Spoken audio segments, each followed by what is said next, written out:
Stendhal, Le Rouge et le Noir, Chronique du XIXe siècle, 21, livre 1er, chapitre 20. Les lettres anonymes. Do not give the lions. Too much the rain. The strongest of the straw. To the fire is the blood. Tempeste. Comme on quittait le salon sur le minuit, Julien eut le temps de dire à son ami. Ne nous voyons pas ce soir, votre mari a des soupçons, je jurerais que cette grande lettre qu'il lisait en soupirant est une lettre anonyme. Par bonheur, Julien se fermait à clé dans sa chambre. Madame de Rênal eut la folle idée que cet avertissement n'était qu'un prétexte pour ne pas la voir. Elle perdit la tête absolument, et à l'heure ordinaire vint à sa porte. Julien qui entendit du bruit dans le corridor souffla sa lampe à l'instant. On faisait des efforts pour ouvrir sa porte, était-ce Madame de Rênal, était-ce un mari jaloux? Le lendemain, de fort bonne heure, la cuisinière, qui protégeait Julien, lui apporta un livre sur la couverture duquel il lut ces mots en italien, Guardat alla pagina 130. Julien frémit de l'imprudence, chercha la page 130 et y trouva attachée avec une épingle la lettre suivante écrite à la hâte, baignée de larmes et sans la moindre orthographe. Ordinairement Madame de Rênal la mettait fort bien, il fut touché de ce détail et oublia un peu l'imprudence effroyable. Tu n'as pas voulu me recevoir cette nuit. Il est des moments où je crois n'avoir jamais lu jusqu'au fond de ton âme. Tes regards m'effrayent. J'ai peur de toi. Grand Dieu! Ne m'aurais-tu jamais aimé?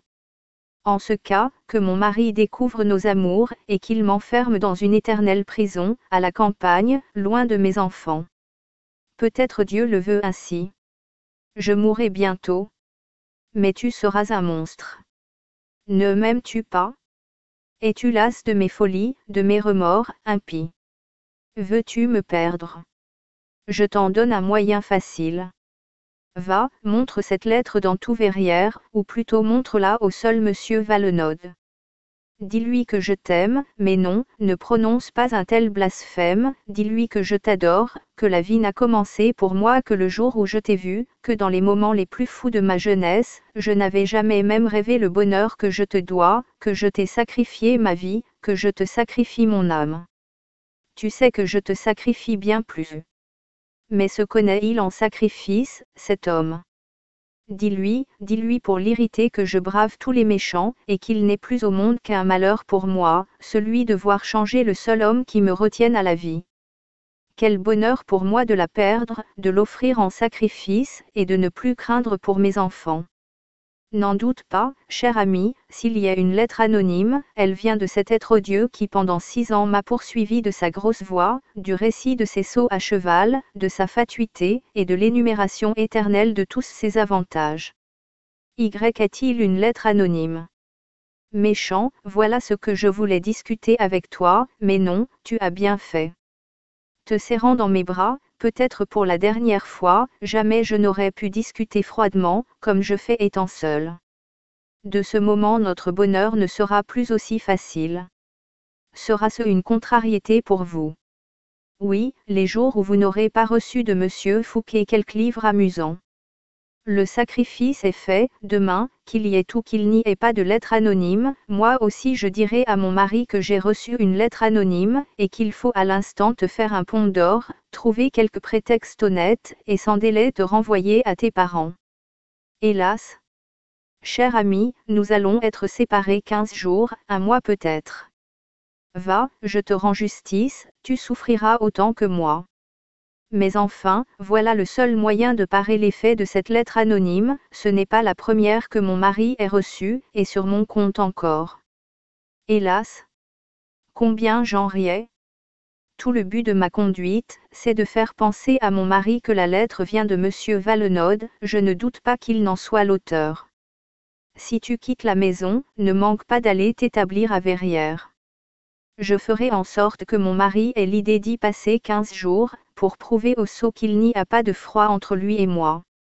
Une fois à Verrières, lie-toi d'amitié avec tout le monde, même avec les libéraux.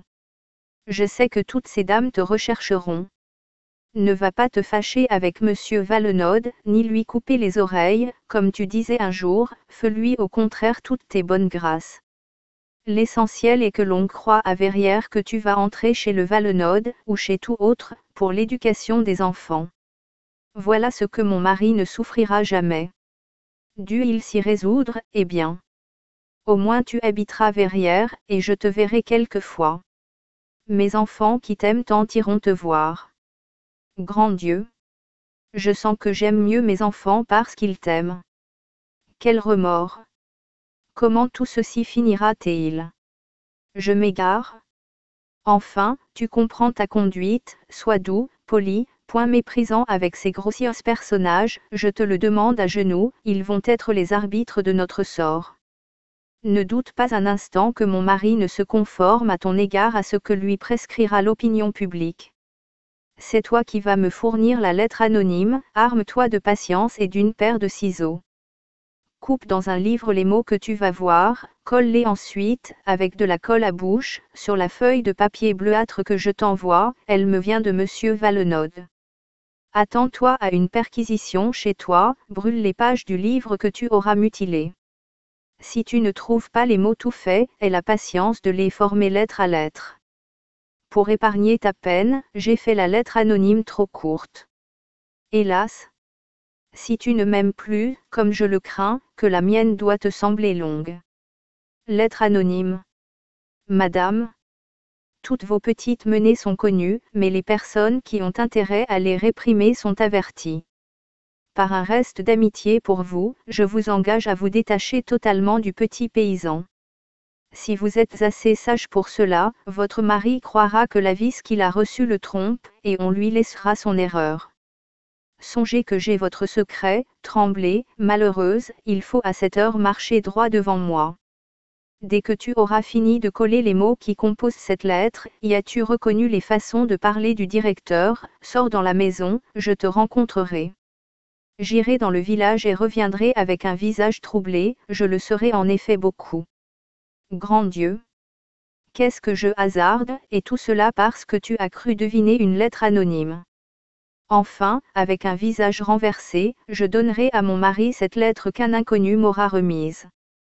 Toi, va te promener sur le chemin des grands bois avec les enfants, et ne reviens qu'à l'heure du dîner. Du haut des rochers tu peux voir la tour du Colombier. Si nos affaires vont bien, j'y placerai un mouchoir blanc, dans le cas contraire, il n'y aura rien. Ton cœur, ingrat, ne te fera-t-il pas trouver le moyen de me dire que tu m'aimes avant de partir pour cette promenade? Quoi qu'il puisse arriver, sois sûr d'une chose, je ne survivrai pas d'un jour à notre séparation définitive. Ah! Mauvaise mère? Ce sont 2 mots vains que je viens d'écrire là, cher Julien. Je ne les sens pas, je ne puis songer qu'à toi en ce moment, je ne les ai écrits que pour ne pas être blâmé de toi. Maintenant que je me vois au moment de te perdre, à quoi bon dissimuler? Oui. Que mon âme te semble atroce, mais que je ne mente pas devant l'homme que j'adore. Je n'ai déjà que trop trompé en ma vie. Va, je te pardonne si tu ne m'aimes plus. Je n'ai pas le temps de relire ma lettre. C'est peu de chose à mes yeux que de payer de la vie les jours heureux que je viens de passer dans tes bras. Tu sais qu'ils me coûteront davantage.